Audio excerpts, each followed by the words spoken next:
คลิปนี้นะครับก็ขอถ่ายเก็บเป็นเช็คพอยต์เอาไว้ดูหน่อยนะครับ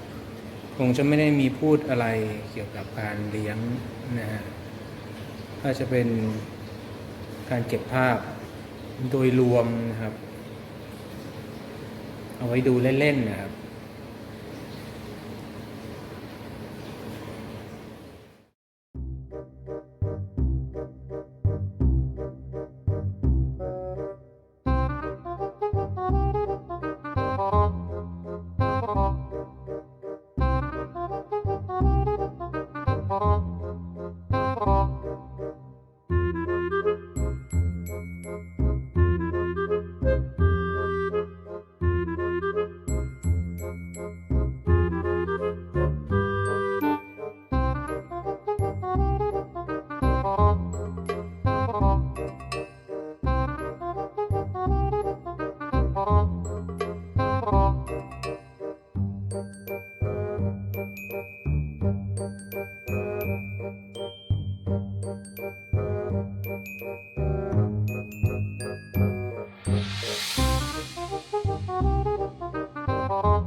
Thank you.